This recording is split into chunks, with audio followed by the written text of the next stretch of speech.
Well, good morning, everyone, and welcome to another day here in Bronie's World. And at Bronie's desk today, I have my beautiful, I was going to say Canadian friend, but that's that's Jill, my Colorado friend, Pharmacist Ben, who is going to share with us today about the topic of niacin.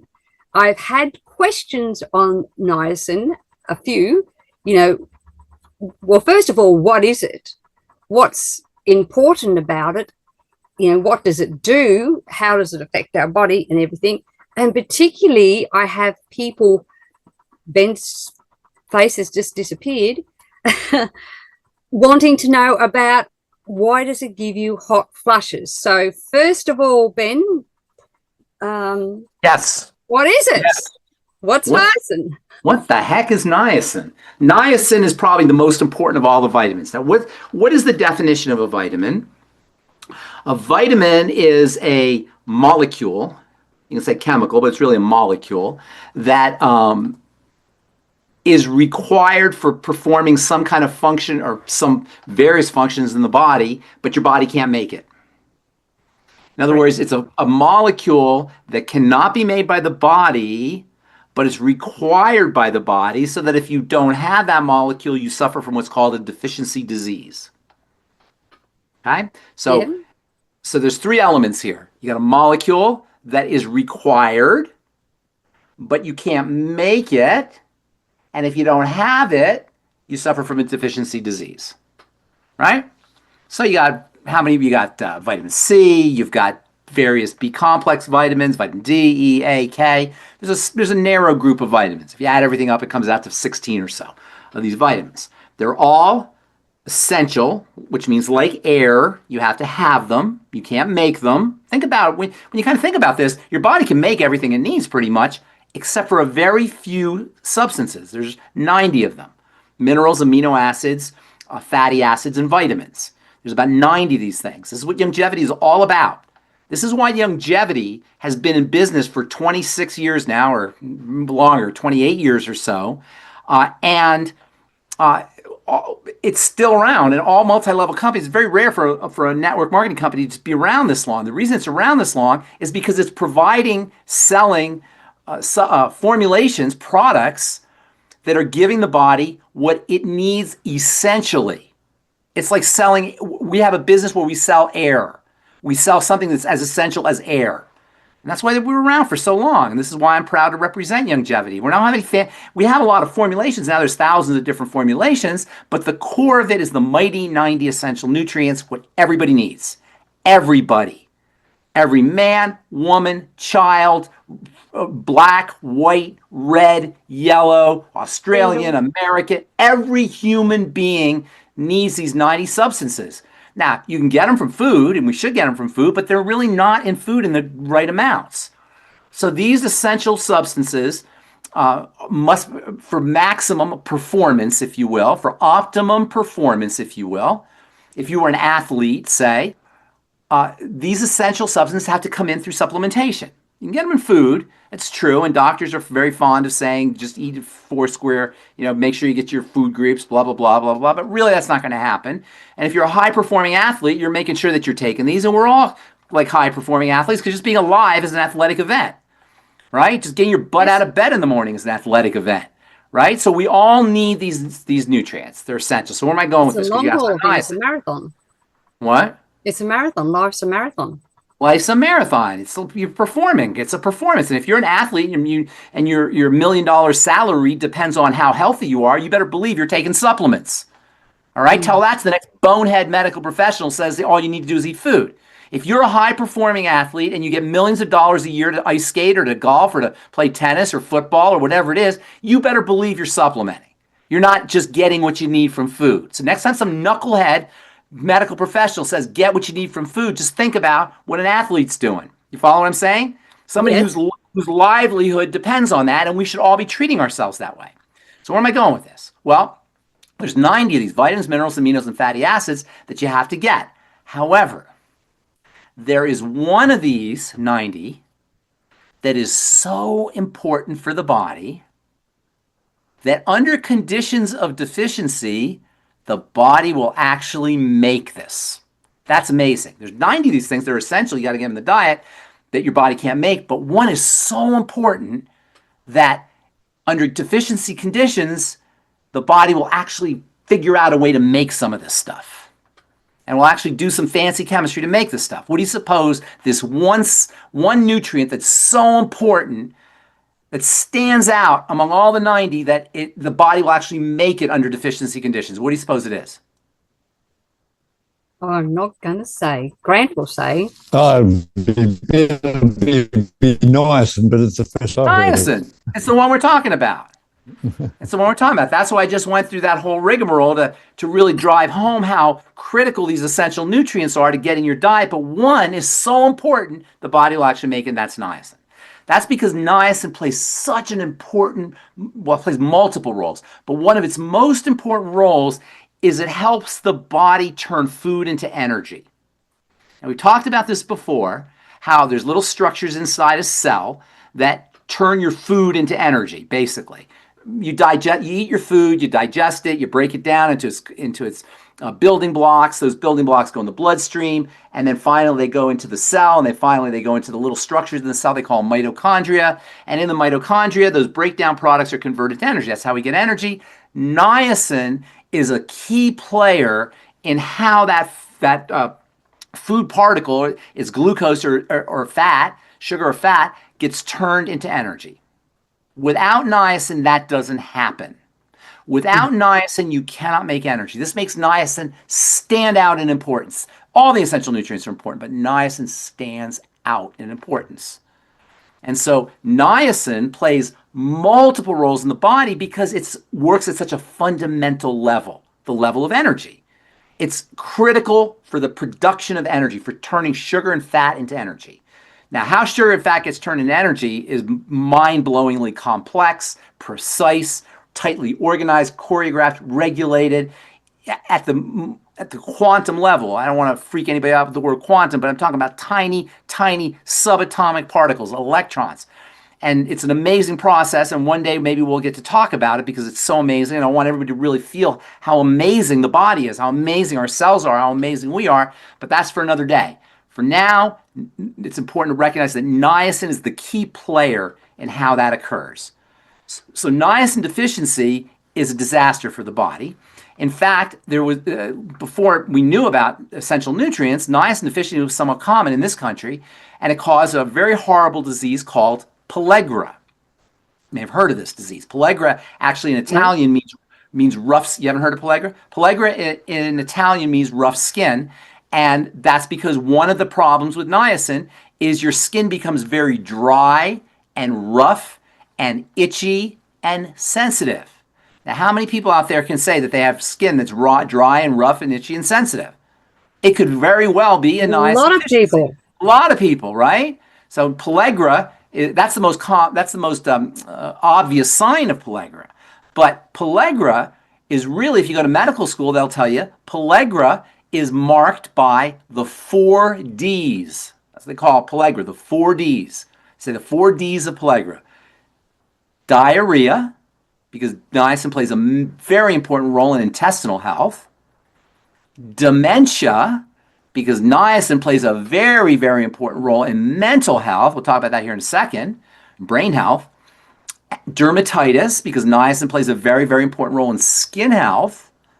And the 4th D is death, because niacin deficiency will kill you eventually. Pellagra is a fatal disease. So, or a potentially fatal disease. So niacin deficiency disease, pellagra, diarrhea, dermatitis, dementia, and death. The 4 Ds of pellagra. But because niacin plays this fundamental role in energy production, anything can happen from niacin deficiency. Niacin especially is important for brain health and mental health. And in fact, today it's believed that schizophrenia and psychotic disorders can be caused by niacin deficiency. In fact, the grandfather, we'll say, the originator of what's called orthomolecular medicine. Have you heard that term? Orthomolecular medicine. Ortho means correct. Molecular means molecule. Medicine. Orthomolecular medicine is the medicine of correct molecules. What are correct molecules? Nutrition. The grandfather or the father, however you want to look at it, of orthomolecular medicine, that is nutritional medicine, was a guy named Abram Hoffer. And Abram Hoffer gets credit for starting this idea that you could treat diseases with nutrition. And the first disease that he's treated with nutrition was schizophrenia. And guess what he used?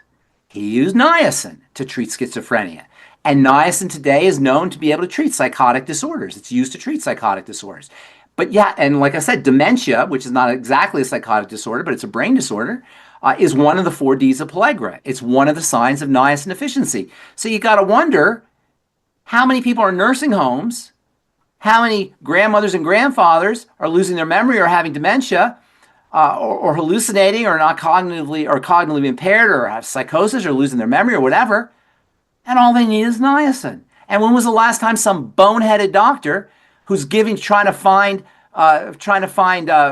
prescription drugs for Alzheimer's thought about, well, maybe a little bit of niacin might be something they need.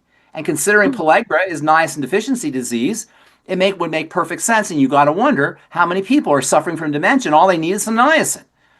Now, one of the things that niacin does is it's very important for helping the body process fats. In fact, niacin is nature's statin drug. It is a natural statin drug, not a drug, but it acts like a statin therapy, it acts like a statin. It helps lower your cholesterol, and it helps lower blood fats.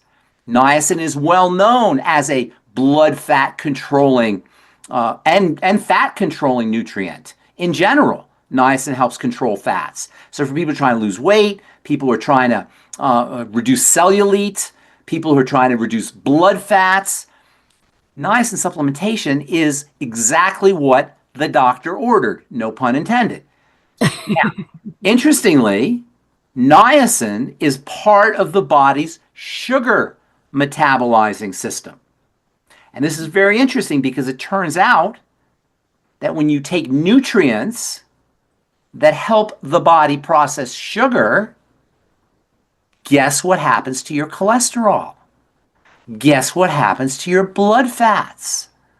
All the markers of cardiovascular lipid metabolism, or the lipid markers, the fat markers of cardiovascular disease, that is cholesterol and triglycerides in the blood, are naturally reduced by niacin. Because niacin helps the body process sugar and fats. And again, you got to wonder, how many people with elevated cholesterol just need some niacin? How many people with elevated blood fats just need some niacin? How many people with cardiovascular disease just need some niacin? How many people with GI problems, Crohn's disease, ulcerative colitis, chronic diarrhea, chronic loose stools, bloating and cramping just need some niacin? Well, we know that GI problems are a classic sign of niacin deficiency, so it's a very good chance that niacin can help you if you're dealing with chronic GI or intestinal problems. And of course, with the skin, how many people are suffering from dry, itchy skin and they go to the dermatologist and they get a steroid cream because that's all the dermatologist knows how to do, and all they need is some niacin. How many people with diabetes? We know niacin is important for helping blood sugar control. Just need some niacin.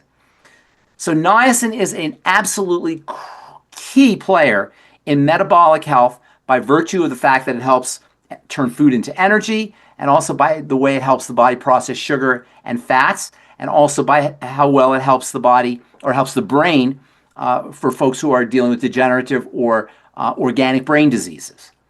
So if you're thinking that you might want to supplement with niacin, you're right. You should be, and everybody should be supplementing with niacin. However, niacin has a little bit of a problem. There's 2 types of niacin, I should tell you.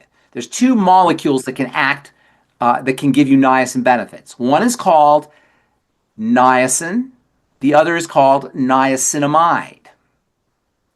Or some people say nicotinic acid and nicotinamide. Either way, niacin will cause the flush. And the flush can be very uncomfortable. I don't know if you've ever had it. It can be very uncomfortable. Yes, I have. It's not pleasant. It's not going to kill you. It just is not pleasant. Okay? You get hot, you get itchy. You get blood to like your earlobes and your toes and your fingertips and parts of your body that never had see blood in a long time or get blood. And that's actually one of the ways niacin works. It's a vasodilator. This is why it lowers blood pressure. It's very important, very helpful for lowering blood pressure because it opens up blood vessels, but that's what also accounts for the heat, or they call it the niacin flush. That's not a bad thing. It's uncomfortable. And it does go away after a while, and only happens if you take too much all at once. So take a smaller dose if that occurs. If you take it with food, that doesn't occur. It's less likely to occur. If you're taking ultimate EFAs, that can have an anti-flushing effect if you take your ultimate EFAs. So if you're taking enough ultimate EFAs, and over time, you don't get the flush. The flush tends to occur only when you begin your niacin, program or your niacin protocol. And if you take too much, if you take it on empty stomach, and if you're not getting enough essential fats, essential fatty acids. Or if you only take it periodically. Say again? Or if you only take it periodically. Yeah, if you only take it periodically, it takes a little bit of time to get used to it. Once you get used to it, once your body has enough niacin, you tend not to get the flush. However, if you don't want the flush, you can get niacinamide. And niacinamide is no-flush niacin. There's also another form of niacin, of no-flush niacin. They call it inositol hexanicotinoate. That's another deluxe form. There's a couple. There's a few deluxe forms. But really, the cheapest way, if you don't want the flush, is to get niacinamide, or nicotinamide, some people say. But really, the flushing is the best kind because that gives you the blood benefits, the vasodilation benefits, the blood fat benefits. So I suggest people start off with a low dose, work themselves up into a higher dose of niacin, and take it with food. And also make sure you're getting enough EFAs, your ultimate EFAs. And you'll tend to not get the niacin flush, and over time you probably won't get the niacin flush because your body will get used to it. Once you have enough niacin in your body, it's unusual for you to get the flush. It usually only happens the first few times you take it. Yeah, well, I'll never forget the first time. It's pretty unpleasant. And by the way, topical niacin can be used. Topical niacin, I use topical niacin in some of my skincare formulations. Topical niacin has wonderful benefits for helping strengthen the skin barrier, for helping protect against dry, itchy skin, and also for improving the production of certain fats that keep your skin moist and soft.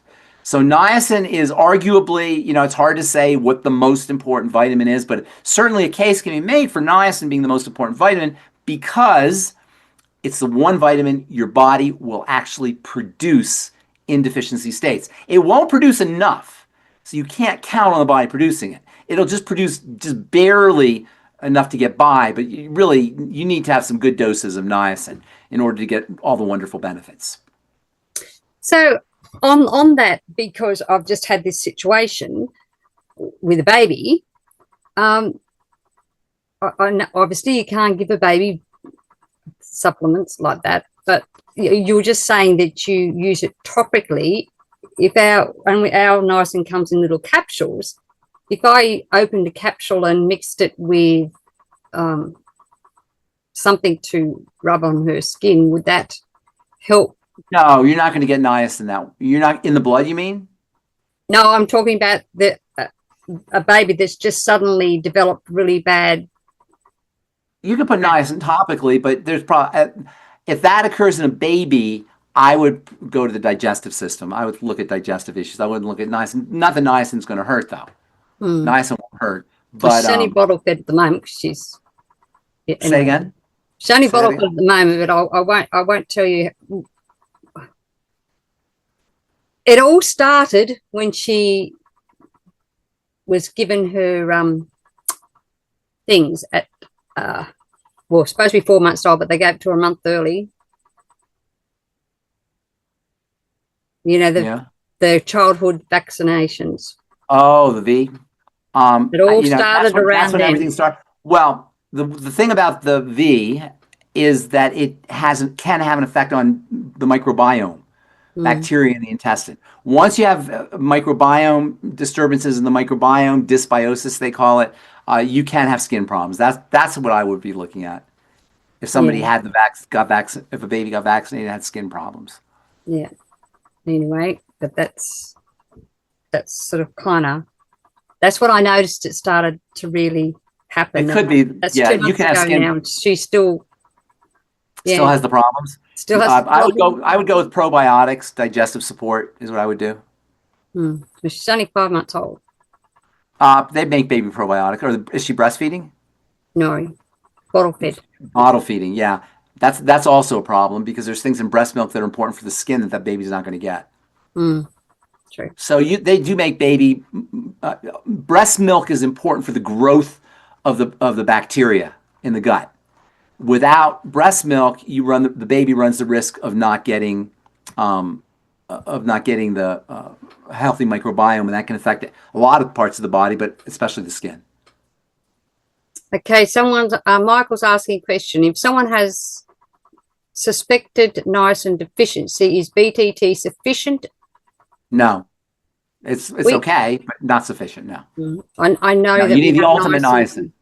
Ultimate niacin. And also statin drugs. Somebody wants to go off statin drugs. Ultimate niacin will help. And also, I should tell you, nicotine has some similarities to niacin. And so for people who are trying to quit nicotine, it's possible, I'm not going to say definitely, but it's possible that niacin can be used to help wean yourself off of nicotine because of the relationship that the niacin molecule has to the nicotine molecule. Remember, niacin is also known as nicotinic acid. It's not exactly the same molecule. It's very close. Yes, because there's also niacin in, just getting back to the questions that are in the chat there, because they're asking if niacin is enough in the BTT, and you confirmed not. But it's also in the biofuel that we have, that Longevity has. Yeah, probably because of that whole thing with energy. So I prefer. I'm guessing the best way is the capsules that we have, the niacin capsules. Niacin capsules, they will give you the flush though. That's the flush niacin. So you got to be a little careful. But this person asked me to ask you about this. Actually, you had it in the biofuel, and she still got the flush. So does that mean there's probably enough in it?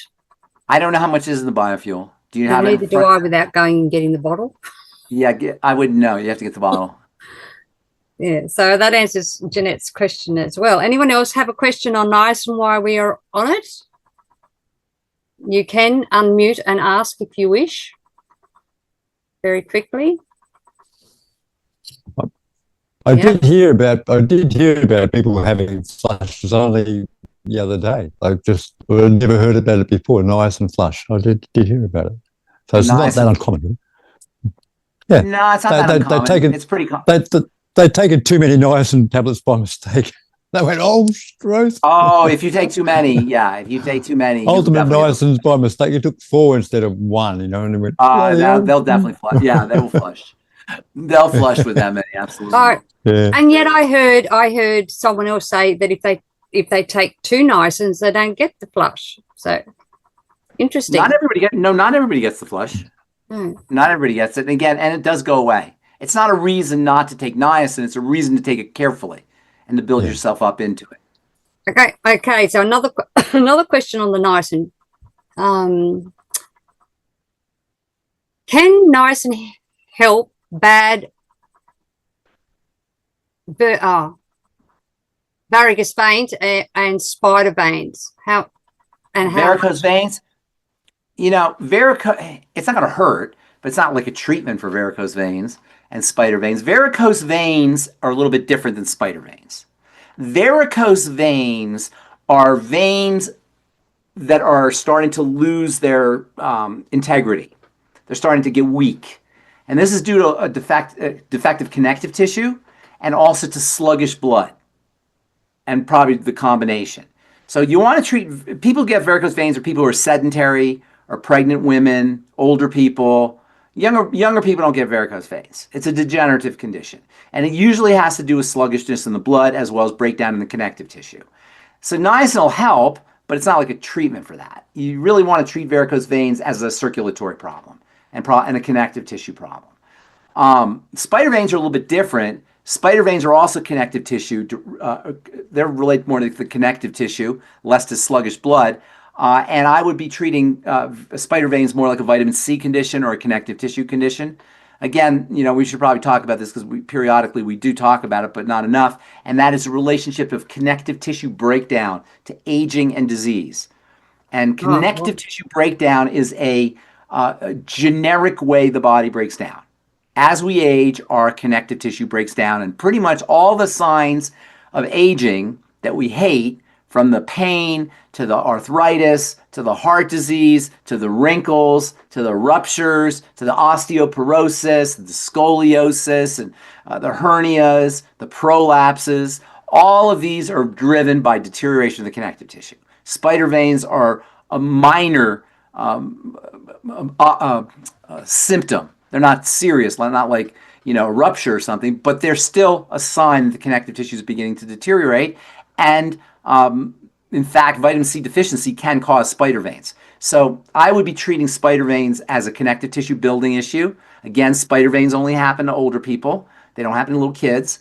And then also varicose veins, to a certain extent, is also connective tissue driven, but also more circulation more about the circulatory system, the movement of blood. Okay. And Karen was just saying that the cardio sticks also have 100 milligram of niacin in them. That's not quite enough, but they put it in there for the heart because niacin plays a very important role in heart health. Now, you need more than 100 milligrams of niacin a day. Probably about 500 milligrams a day is a good place to be. If you try to take 500 milligrams all at once, though, you'll get more than a flush, I'm sure. Yeah, I don't recommend that. But 100 milligrams is probably not enough. Personally, I take between 200 and 500 milligrams a day. I would take 200 at least, but 500 is a good place to be. And again, if you're on a statin drug or they told you your cholesterol is too high, one of the ways you can naturally lower your cholesterol is with niacin, the flushing. Very good. Yeah. Now, Jeanette's put up here food with a question mark. Jeanette, are you able to unmute and expand on that, please? Yep, I'm just asking what food would be rich in niacin? Protein foods. Okay. Niacin is found in high protein foods. Okay. Eggs, beef, organ meats, fish. Great. So children would be getting it from that as well. So the other thing, Ben, is glucogel for connective tissue. I've invested in. Yes, absolutely. Glucogel is very important for connective tissue. Great. Thank you. TMR shake and whey protein is important for connective tissue building. Vitamin C or Beyond Tangy Tangerine, Healthy Bone and Joint Pack really is your connective tissue building supplement. Right. They call it Healthy Bone and Joint Pack. They don't call it, but they market it for bones and joints. But it's good for all connective tissue. Your gums are made of connective tissue, so Healthy Bone and Joint Pack is important for people who have gum disease. Your skin, not the surface, but underneath your skin is made of connective tissue, so your Healthy Bone and Joint Pack is great for people who don't want to get wrinkles. Your blood vessels are made of connective tissue, so Healthy Bone and Joint Pack is important for vascular health. And the heart sits on a skeleton of connective tissue, a framework of connective tissue. So for people who have arrhythmias, the Healthy Bone and Joint Pack. And I think we may have talked about this before, but the Healthy Bone and Joint Pack, which is a connective tissue building, is nutrients that focus on connective tissue building, is important for everything, not just bone and joints, because it helps with connective tissue. Thank you. And I take probably 6 3 times a day. 6 what? 6 glucogel. Yeah, that's 6 3 times good. a day. Great. Yeah, that's good. Glucogel caps also help with dirty blood. They help improve circulation. They're magic. They're magic. Yes, they are. That's good. They really are. I know. And by the way, the sulfate, we don't talk about that as much at all, actually. Glucosamine is not glucosamine. If you look at the nutrition facts, it says glucosamine sulfate. The sulfate is very important for health, particularly for women, for female health, but also important for bone health and connective tissue building health and detoxification of estrogen, particularly for women who are dealing with estrogenic health issues. So the sulfate part of the glucosamine is in and of itself a valuable nutrient that many people are deficient in. So it's not just the glucosamine, it's the glucosamine sulfate. And sulfate also is important for helping make cholesterol more water soluble so it doesn't clog up the blood vessels. Great. I love this product. Lucky. Thank you. It's a great product, yes. Awesome. And Julie has a question.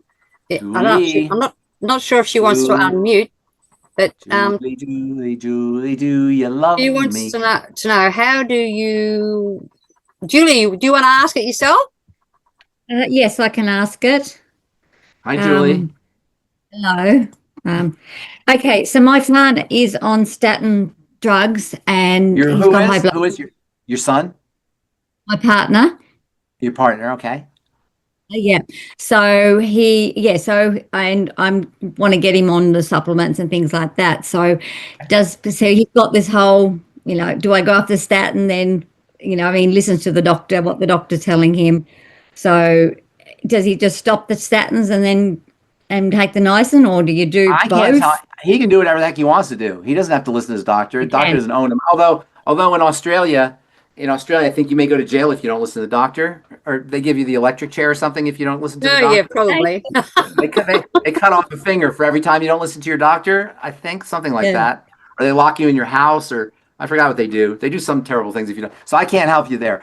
But he can do whatever, it's up to him how he wants to handle it. I'm not going to tell him what to do. Personally, it's pretty lazy medicine to put somebody on a statin drug. Believe it at that. It's lazy. It's not intelligent medicine. The job of a doctor is really to kind of work with the body, not just put somebody on a drug and send them home and say, come and see me in 6 months. It's really to work with the patient. Drugs should be used as a last resort. To put somebody on a drug as a first resort without trying to figure out other strategies is just lazy. And unfortunately, when you have government medicine, it encourages lazy doctors. And it's not all it's not all doctors. There's some great doctors out there who really care about their patients and want the best for their patients, but it's not the majority. The majority are just like, human beings. They're just trying to make a living and do their thing, go home to see their kids and their parents and their wives and husbands, like all of us are. And if you put your life and your health in the hands of somebody who just wants to get out of there and take care of their, be home for dinner with their wife and their kids, it's on us. It's on the patient. It's not on the doctor. The doctor's just a normal person. They're not evil. They're not bad people. They're good people, doctors. But they're people. I wouldn't try. Would you try when you get your car fixed? Would you just go to any mechanic? Don't you want to know who the mechanic is who's fixing your car? Would you just go off just knock on somebody's door and have him fix your car? Why would we do that with our bodies? It's not on the doctor. I don't like blaming physicians for what they do, and I have a lot of friends who are physicians, and by and large, they're very good people. But I would definitely not do what my doctor told me, because I know how the sausage is made. He's pretty open to getting off the drugs. He doesn't want to be on them, and they literally just stuck it on him, and it's just like, really, he sort of thing. So yeah, okay, I will talk to him. Personally, I would gradually go off one and as you're taking the other. You could do it that way, wean yourself off one and take the other. But statins aren't one of those drugs that you have to wean on, where if you went off it right away, like it would cause a problem. Some drugs you don't want to just get off of, like steroids or Prozac, some mental health drugs. You don't want to just stop taking, because some drugs, when you take them, your body will stop making certain chemicals. Then you stop taking the drug and you run deficient on, for example, serotonin with Prozac, or natural steroids if you're taking a steroid drug. And so for a while, until your steroid level starts to go up, you're going to be deficient in steroids and you can get into some problems. So there's some drugs you have to wean yourself off with. Statin drugs are not one of those. Cool. Okay. Thank you. So, and Jeanette was saying the Healthy Bodies pack for your partner as well, Julie. And Michael, can you do niacin protocol while on statin? Is there any issue? Do they clash? No, not at all. In fact, niacin will help you wean. You can take less statin drug if you're on niacin. Okay, and then just before I go to Gracie, because she has the stigma question. Rusty's saying she's been told to take it at night, the niacin, before bed, so that the flush redness easier to get used to. Yes, but it might keep you up. Yeah, I was thinking if it's for energy, it's gonna. It might give you. The flush might keep you from falling asleep. But yeah, that's one idea. Yeah. I mean, that's what we're all about, giving people different ideas. And that's something you might want to try. Yeah. Now, Gracie was the one who had the question about stigma, so I brought her up here to ask you herself, Benjamin. Hi, Gracie. Hello, Ben. How are you? Thank you for answering my question. I have two. Yes. One, for my 31-year-old boy. He was diagnosed with Wait, you have a 31-year-old son, you mean, or boyfriend? Oh, the second She's would a grandma too, you know, Ben. Gracie, you look like you're 31. What are you talking about? You got a 31-year-old. Thank you. Look at you go. I can't believe you have a 31-year-old son. Holy cow. Yes, thank That's you. Okay, how I'm on. Thank you. crazy. Well, I've been giving him the vision and occutive along with the 90 and plant-derived minerals. And, of course, their diet is good, but, could be better. And He has an astigmatism. The son has an astigmatism. yeah, All right, first of all, the word is astigmatism. astigmatism. Okay. It's astigmatism. So the eye is a very complex organ, and we talked about the eye before. And sometimes it's hard to picture how eye problems are associated with degenerative conditions, because the eye seems like it's separated from the rest of the body, but it's not really. So in order to understand eye disease, whether it's glaucoma, we talked about glaucoma in the past, or whether it's macular degeneration or astigmatisms, you got to really understand the composition of the eye. So what is an astigmatism? It means if you don't understand what an astigmatism is from a compositional standpoint, how are you going to deal with it? I mean, you just hear the word. You can't treat a word. It's just a word. How do I deal with it if I don't really know what's happening? So in order to know what's happening, you got to talk about the structure of the eye. So the eye has a bunch of stuff in it, but the covering of the eye, there's a covering of the eye, like a windshield on the front of your eye. That's called your lens. Yeah. And underneath the lens, you have another covering, and that's the cornea. So you got a cornea, and then you got a lens on top of it. Both of these coverings have to have just the right shape. They're shaped like a sphere, like a basketball. Yeah. And astigmatism is where either the cornea, which is usually the case, or the lens, instead of being like a basketball, they tighten, they contract, and instead of becoming like a basketball, they're more like an oval, like a football. Uh-huh. And that contraction changes vision. So what's happening when you have an astigmatism is the composition of the lens is starting to change. So instead of having a nice round shape, it's starting to tighten, like shrivel. So then the question becomes, what causes that? Well, what causes anything to shrivel in the body? The same thing. It's inflammation, it's toxicity, it's glycation. It's all the things that make your bones shrivel and make your connective tissue shrivel and make your organs shrivel and make you shrivel, make your skin shrivel. Everything changes as the accumulation of toxicity starts to develop. Usually sugar, which counts as a toxin, and astigmatism and sugar problems go hand in hand, diabetes and such. Aging, astigmatism happens as we age. Little kids don't have astigmatism typically, although these days little kids are getting, the same kind of disease. You have to be older. So basically what you're dealing when you have an astigmatism is you're dealing with breakdown in the composition of the lens, either the corneal lens or the corneal covering or the lens of the eye. So it's more like a degenerative condition, and to treat it, you're not going to be able to. Once it happens, you're not going to be able to treat. Really, there's no reversal of an astigmatism, and you just got to use. The trick is to slow down the progression of the astigmatism. Once you have the astigmatism, you're basically dealing with contact lenses and glasses and ways that. And luckily they can do that, and that's what a contact lens is. A contact lens is like a lens. It replaces the lens. It kind of corrects the misshapen lens. You think about it, when you have a lens on the surface and it's misshapen, the light comes in differently. It changes the way the brain perceives light. That's basically what's happening in the eye.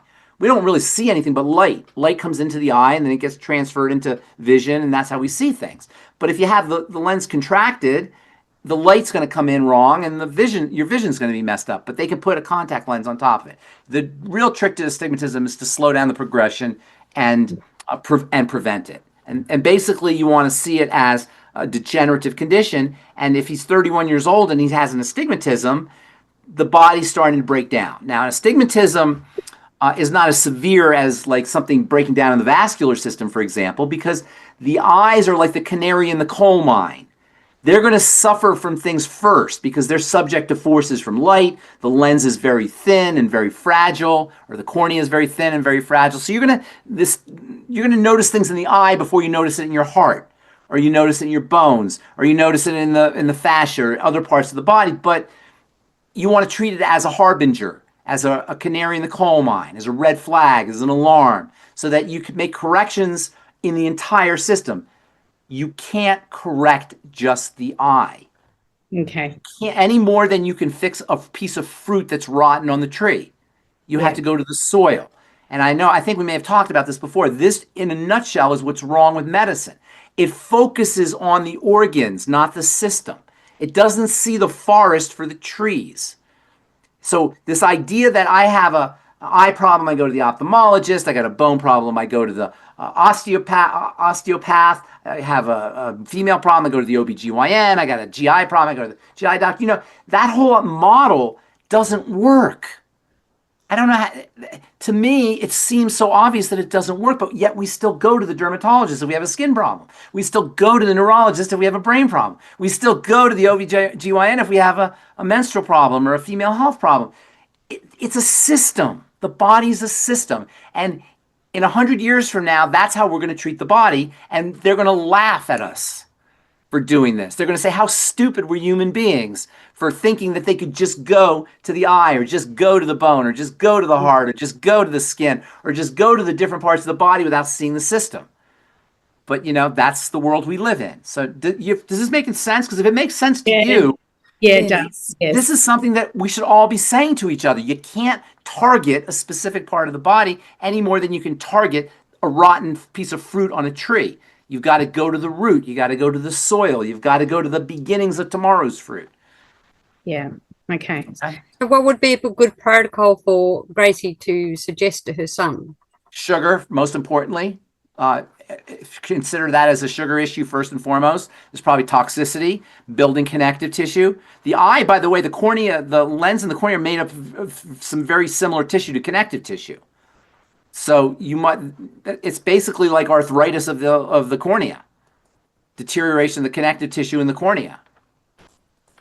Oh, so sort of treating like a diabetic and a bone and joint. Bone and joint pack, exactly. So the sweeties would help there as well. What's that? The sweeties would also help. All of that, absolutely, yeah. The cornea is made of. There's collagen in the cornea. Tiny little fibers of collagen in the cornea. I have a stigma, but I have a stigma that they told me I can't wear contact lenses because of the shape of my eye. Some people can't. Yeah, some people can't wear contact lenses. You have to wear glasses. Because I'm very short-sighted in one eye and very long-sighted in the other, and they just my eyes, the shape of my eyes. I've been offering him vision and occutive, so really I should swap that out to sweeties and more bone and joint rather than targeted eye nutrition as well. Eye nutrition is more for the eye nutrition we sell is not really. It's more pigments. I have to go look at them again, but they're not really for the lens.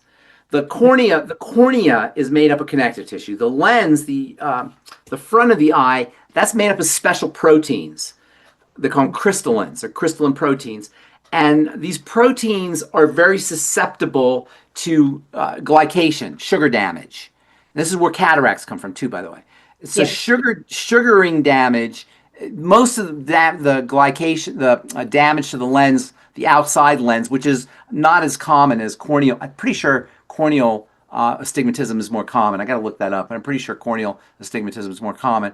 That's more of a glycation issue, the lens, and that's also where cataracts come from. Okay. And my mom, God love her, had cataract surgery, and they made her blind. She was blind in one eye because of it. So, you know, if you have cataracts, you really don't have an option, but you don't want to get cataracts. Yeah. And that's a reason to take care of your blood sugar while you can. All right. Thank you so much.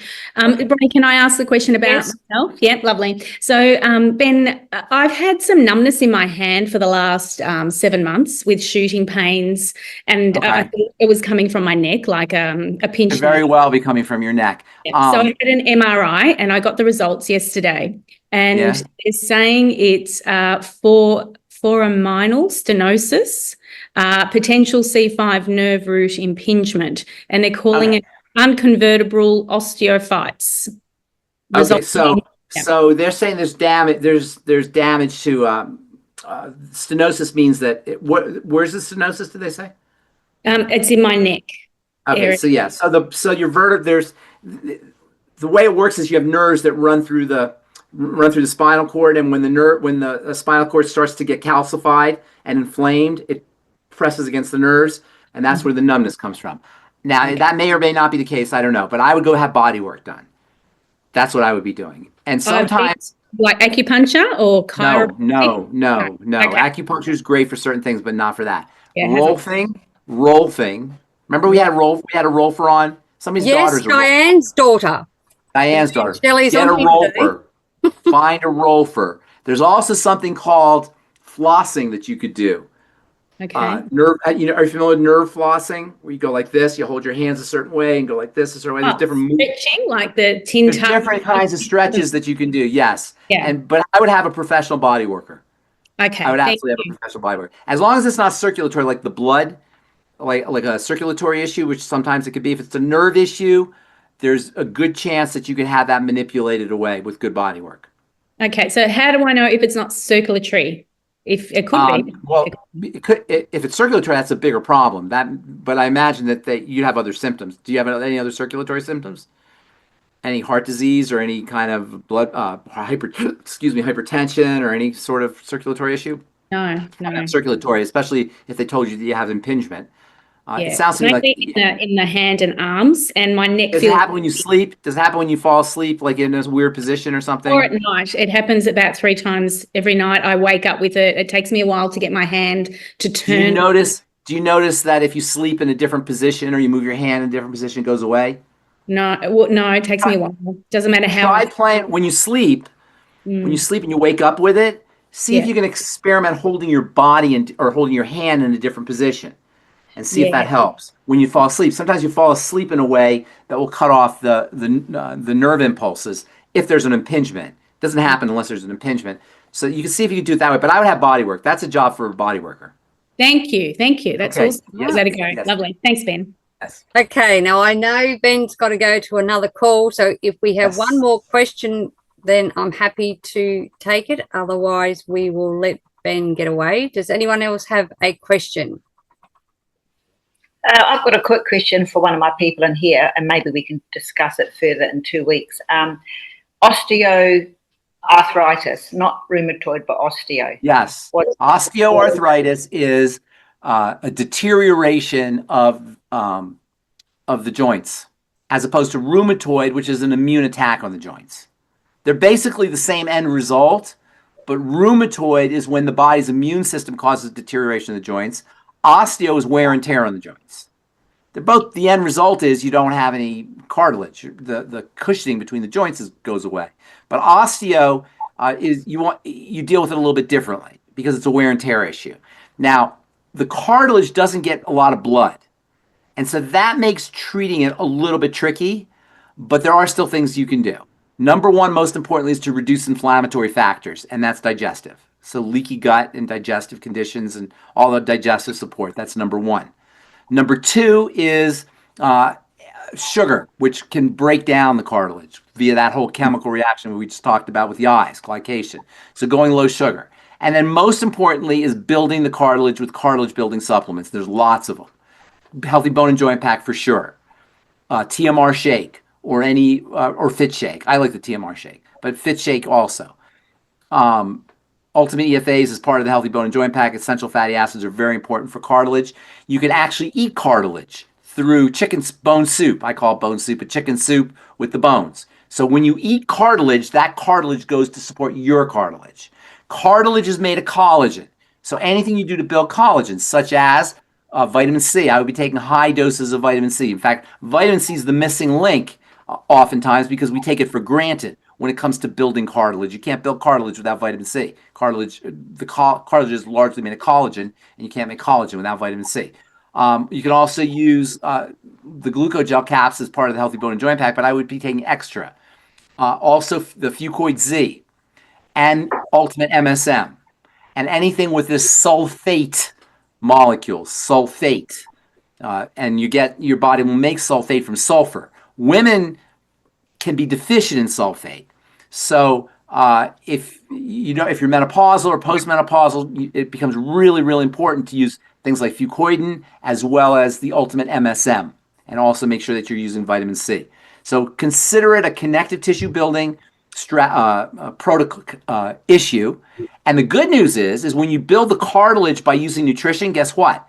You also get less wrinkles. You also get stronger bones. You also get better gums. You also get a stronger heart. You also get stronger bones. You also get stronger blood vessels, vasculature. So in other words, you're building the entire connective tissue system, which is the framework of the body. There's no drugs that can do that. So for osteo, the doctors, there's no medication for osteoarthritis except for anti-inflammatories. That's the role of nutrition. And remember, there's only one disease, MBFA disease. What does that stand for, Bronie? My body is falling apart. My body is heart disease. That's right. And osteoarthritis is an example of MBFA. Oh dear. So the protocol for osteo build that connective tissue. Is the connective tissue issues. Yes, I'll build the connective tissue. Yep. Okay. Thanks, Ben. CalMag is a supplement for CalMag's good. CalMag's good. Calcium, magnesium are definitely important. Magnesium is very important for making sulfate. Magnesium is a major player in making sulfate. So is molybdenum. If you ever wonder what molybdenum does, it's very important for making sulfate. There you go. Okay. All right. Well, as Ben has to go, we will. Thank you. And if you have questions, come on our next call. Anyway, so yes, we'll work on some things. Because as I asked you, all nice to hear in Bronie's world. Just stay safe, stay informed, be empowered, but do not live in fear, my friends. And who would have thought that niacin was so important? So get your niacin, guys, and then you too will be powerful, beautiful, brilliant, and most definitely very brave.